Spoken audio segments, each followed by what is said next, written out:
Hello, welcome. Today I want to make a video about like a sort of a raw food anniversary. Although for me it's a bit hard to tell because I've been doing the raw food diet now for more than 2 years, but I had many ups and downs. So there's periods I was a vegetarian in the beginning, and periods where I was vegan. There was a few moments when I decided to try animal products again.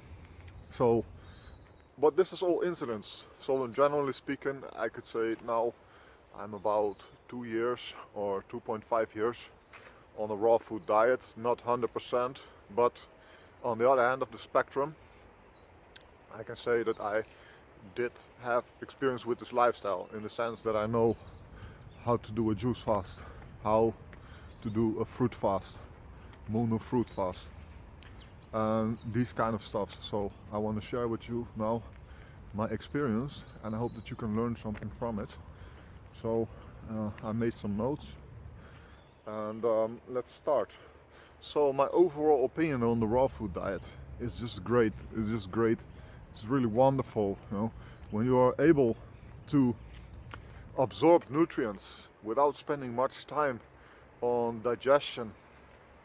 You really feel your vitality increase. Also, the raw foods diet is one of the most hydrating diets there is. So a lot of people think it's all about nutrition, but the way I experience it, it's more about hydration. And a problem that a lot of people have now in the modern society is that a lot of people are dehydrated, and that's you can see it in the skin. They get wrinkles, these kind of things, and this is all signs of dehydration. And yeah, there are things that you can do about it, and I think one of the best things you can do about it is to eat more fruit. My personal favorite are melons, watermelons, Quantaloupe, Gaia melons, other melons, as long as they're seeded, so no hybrids, no GMOs. But that way you really hydrate your body. Also the melons, just like the cucumbers, but the melons are very sweet, and they have a very high pH. So when you're eating a diet or following a diet with a lot of acids in it, or your lifestyle has a lot of acids in it, like for example car exhaust or chemtrails, it's very important to alkalize. And I would say 2 melons a day keep the doctor away. What's also what I want to mention is where really it started for me, or like how I feel like my third eye opened, was when I saw the documentary of Dr. Sebi, rest in peace. And this guy for me was a great inspiration, because I'm doing research about electromagnetic fields. You think, hey, what does one have to do in common with the other one? What's the link? But the point is, as Sebi explains it, the human body is electrical, and therefore it makes a lot of sense to live in a clean electrical environment. So we shouldn't be polluting ourselves with Wi-Fi's and electricity cables. It's much better to be surrounding ourselves with nature. Sunlight, earth contact, fresh oxygen, and plants. There's even edible plants here. For example, this one is edible, but it's very sour. I don't recommend eating it like this. Also, I love memes, and because a picture can say more than 1,000 words. We are naturally frugivores, we're not herbivores. It's not like I say, oh wow, look, I'm so hungry, let me eat this one here. I can't do it. It's very better. Well, it's not a species specific diet, but we'll come back to that later. But the raw food diet also has some downsides, or like I say that the raw food diet, in my opinion, is a bit overhyped, and there's people doing it wrong. But you can do everything good and right, and there's also a big gray area. But what I want to say for myself, what doesn't work for me in the raw foods diet is the dehydrated foods. I bought a dehydrator, I spent 400 euros on it. I used it only 2 or 3 times. I think it sucks, to be honest, you know. It's not that bad. It's nice for occasions like with New Year's or Christmas, or when you want to make something special like a pizza or anything. But for me, I feel the dehydrated foods dehydrate myself, and even if I do like them, I find it takes so much effort, it takes so much energy, and it's much more optimal to eat the foods in the natural form. Yeah. So we will see up over there is a plant that has some wild berries. Oh, this is really the best form. You can get it fresh off the tree. And some people say, oh, don't you think it's disgusting? You know, there's wild animals there. But that's a good thing, because of these things, there's more B12 microorganisms around these plants. But now autumn is beginning, and the berries, they have starting to fade away, unfortunately. Maybe we can find 1 or 2, but this will be the last of the season, and it's a shame. But you know, it is really our most optimal food, and the fresher the better. And that's, for me, I feel the same a bit about frozen foods. So yesterday I had a problem. My electricity went out for a bit, and my freezer was out, and I had some cherries, and I ate the frozen cherries, but I don't like it, you know. And with the frozen foods, it's always like you really have to time it well. To when you unfreeze it, don't do it for too short. You'll be eating frozen food, and for too long it will be watery and blubbery. And like when I see so many people including these things, say, oh, it's easy, I just freeze my food and in the morning I make a smoothie. I think, yeah, you know, this is not the most optimal way of consuming your foods. So it's nice in the winter or in the summertime when you want to make an ice cream or something. So yeah, once in a while it has a place, just like the dehydrated foods. But for me, I think it's just not optimal. So what I want to say also, if you want to try a raw food diet, go ahead. Most important thing is to listen to your body and feel. You know, your body will tell you when you're tired, when you are having detox symptoms, these things, then maybe it's time to slow it down a bit. But I think if you will do it well and you will take the time, don't expect results overnight, you will start to feel the results coming. But my recommendation is, you know, to do it safe. So to do a blood test, do a hair analysis, and see if you have any deficiencies and work on this. Yeah, so don't be going jumping into the deep water.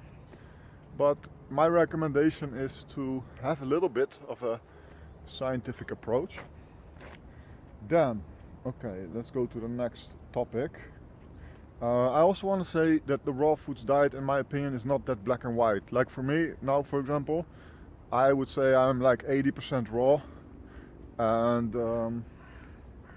well, I'm 80% raw, and I follow a plant-based diet.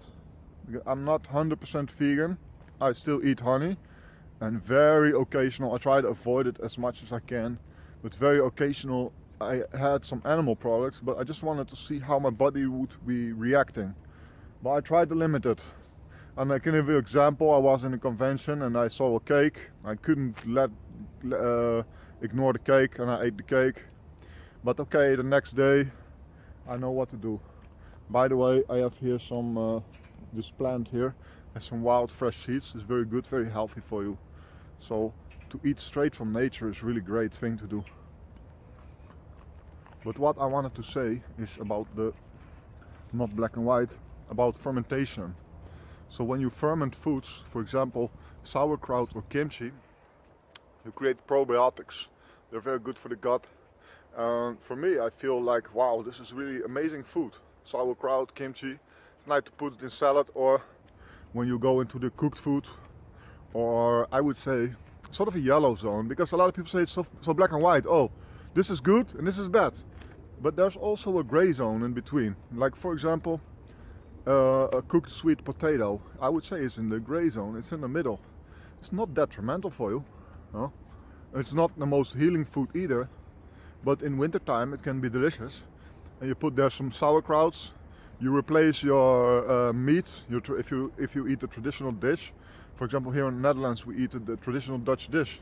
And you can make really delicious just by replacing the meat by mushrooms or by nuts, preferably soaked before. So I feel for me it's the same with bread, you know, grains. I know this is for some raw food, it's a bit controversial topic, but for me I eat sourdough bread, spelt. So I don't eat wheat, I eat spelt, and I feel like I'm thriving on it. I really feel amazing. So, and why is this? I think it is because the sourdough bread is pre-digested by the fermentation. So by doing this, it becomes much more better absorbable. And yeah, it's not the most hydrating either, but I feel like this compact carbohydrate gives me a steady energy throughout the day. And I feel like it has a time and place, but I don't like to eat it in the morning. In the morning I like to start with fruit. But during the lunch, for example, yeah, I feel like it's great. And that's just my personal experience. So if you don't agree, it's fine. You can leave a comment. And I like to get the discussion started, you know. But I want to keep an open mind, because we shouldn't be only black and white, you know. There's a gray zone also. And it's the same for the ketogenic diet. Like the ketogenic diet, there's people getting results on it. So I'm not hating them, but I just feel like I have a bit a different belief system. Like what I feel in the ketogenic diet, the healing part is the fasting and the intermittent fasting. And I am not sure if it's necessarily the animal products.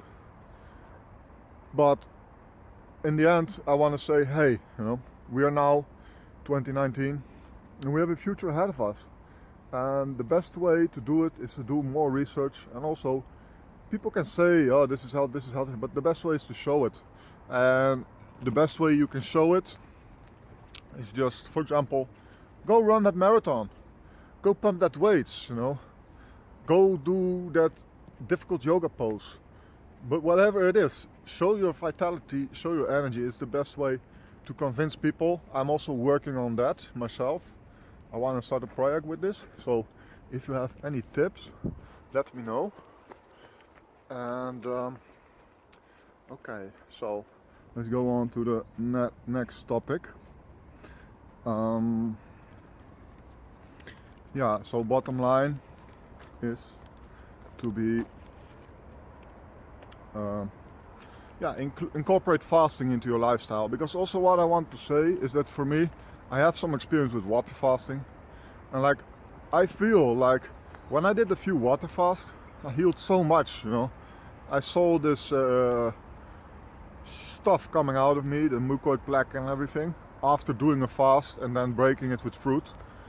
Man, when you see this and you feel this, and I feel so relieved, and the mental clarity increases like tenfold because of the ketones and everything. And that's my opinion also about the ketogenic diet. I think, yeah, maybe there's a core of truth in it, but you know, the real way to get into ketosis is by fasting.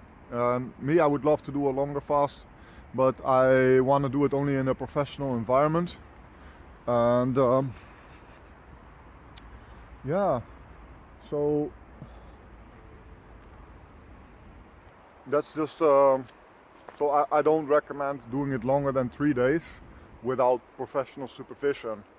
And also, as a beginner, first thing to do before you even consider fasting is read Arnold Ehret's books, because the most important part about fasting is breaking the fast. Know how to break the fast. And when you break a fast and you stay 1 or 2 days on fruit, you know, if you have done fruit fasting before, which is not an official fast, but for a lot of people it is, especially when you begin. I remember when I did my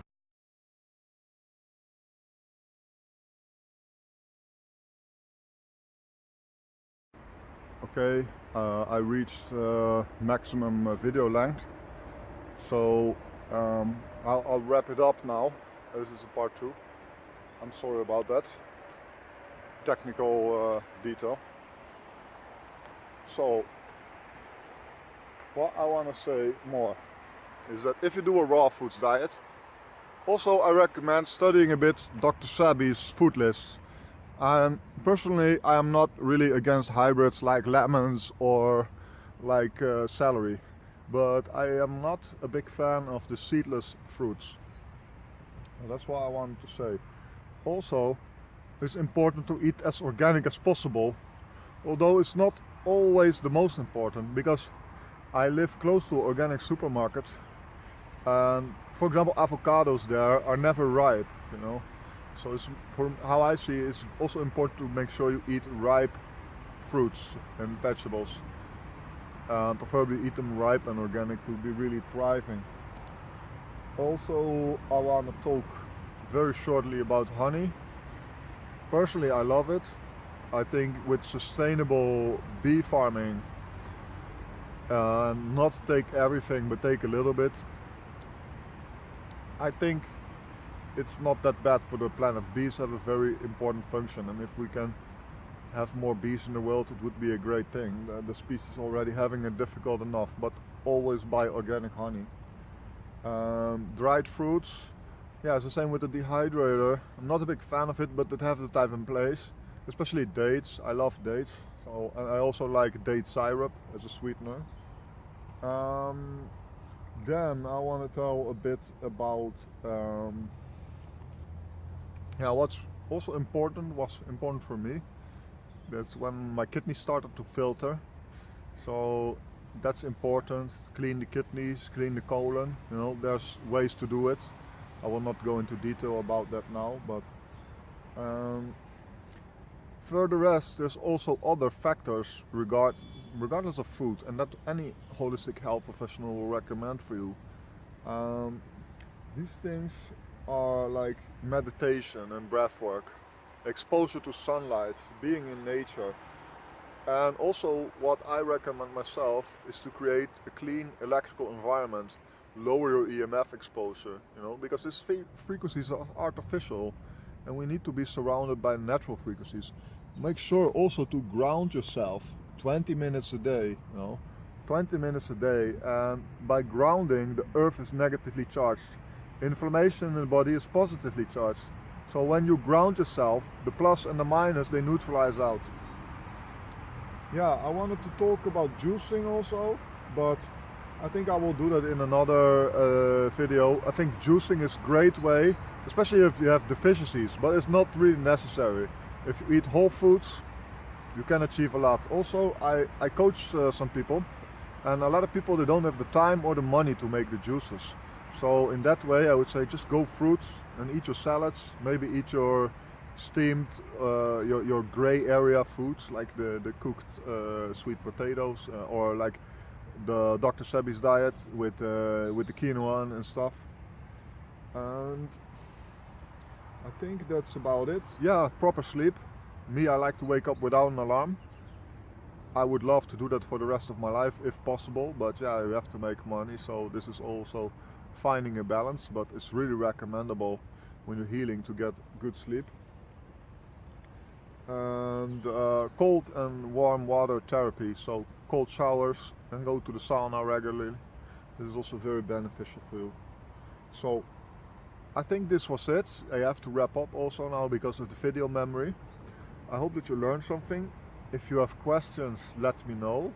Also, I would like to start an open discussion, so don't hate each other, you know. Keep an open mind, you know, because in the end we all want to make the planet better, and we can start doing this by making ourselves better. So thanks for watching. Give the video a thumbs up, subscribe, add it to a playlist maybe. See you in another video. Thank you for watching.